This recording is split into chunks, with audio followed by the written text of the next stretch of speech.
Assalamualaikum warahmatullahi wabarakatuh. Bertemu lagi di pembelajaran tema 5, pengalamanku. Subtema 1, pengalamanku di rumah, pembelajaran 2. Sebelum kita memulai pembelajaran hari ini, alangkah baiknya kita berdoa terlebih dahulu ya. Berdoa dimulai.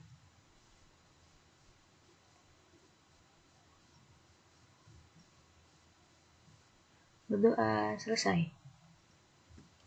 Materi yang akan kita pelajari hari ini, pertama, penerapan sila pertama Pancasila. Yang kedua, ungkapan permintaan maaf. Let's go! Menerapkan sila pertama Pancasila. Pancasila adalah pedoman hidup bangsa Indonesia. Ya, jadi Pancasila itu sebagai pedoman hidup untuk negara kita, yaitu bangsa Indonesia. Ayo, ingat kembali bunyi dan lambang sila pertama Pancasila. Ingat-ingat ya, apa bunyi dan lambang sila pertama Pancasila. Nah, di sini ada gambar.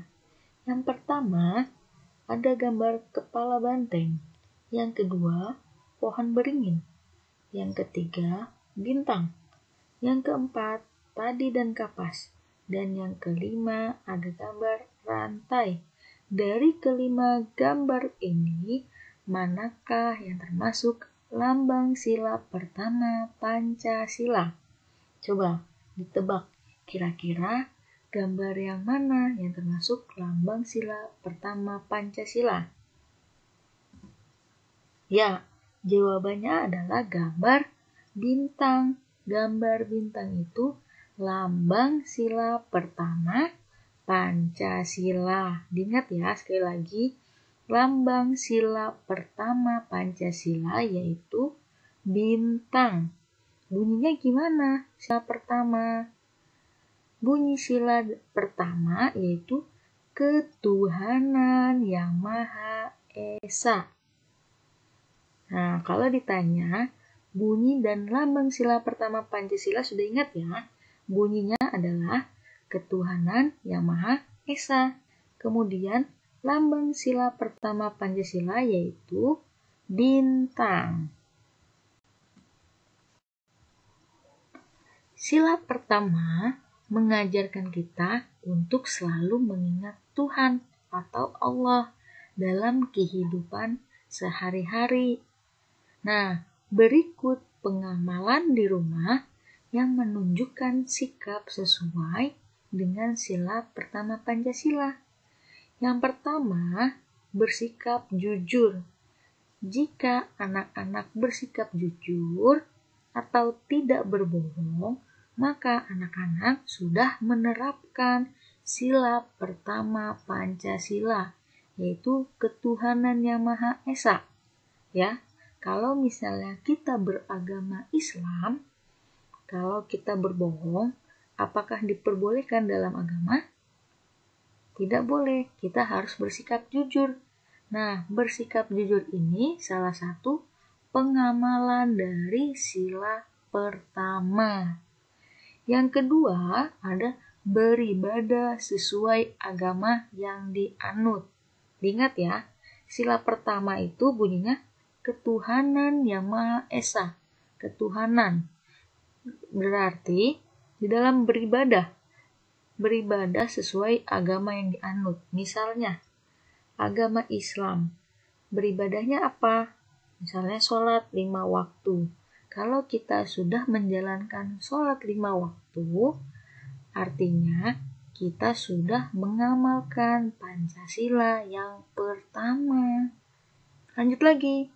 Yang ketiga, menghormati dan menaati kedua orang tua. Nah, menghormati dan menaati. Siapa nih yang masih suka marah-marah ke mama atau ke ayah atau ke papa? Nah, kita harus menghormati dan menaati kedua orang tua. agar kita bisa mengamalkan Pancasila yang pertama. Yang keempat, selalu bersyukur atas apa yang kita miliki. Ya, kita harus bersyukur apa yang sudah kita punya, tidak boleh mengeluh. Nah, itu berarti kita sudah mengamalkan Pancasila yang pertama. Diingat sekali lagi ya, lambang Pancasila yang pertama yaitu bintang dan bunyinya ketuhanan yang Maha Esa. Lanjut. Mengidentifikasi ungkapan permintaan maaf. Permintaan maaf harus diucapkan dengan santun.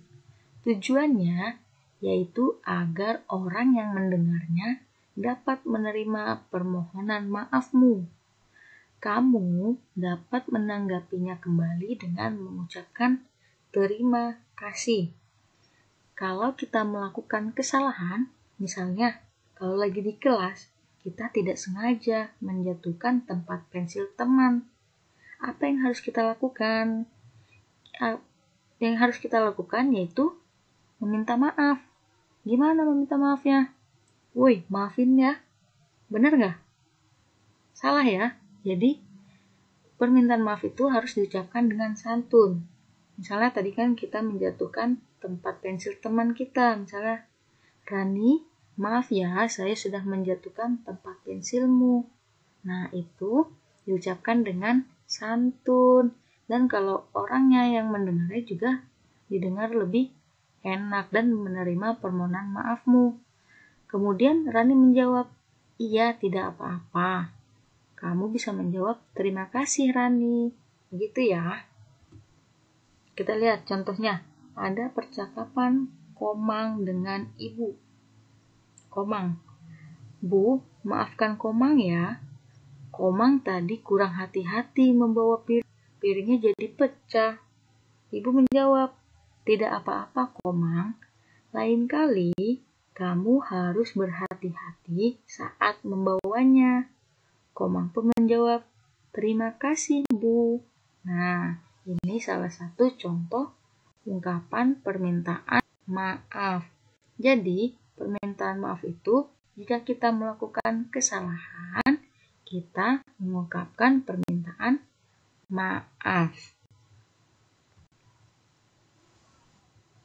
Alhamdulillah, pembelajaran hari ini selesai. Semoga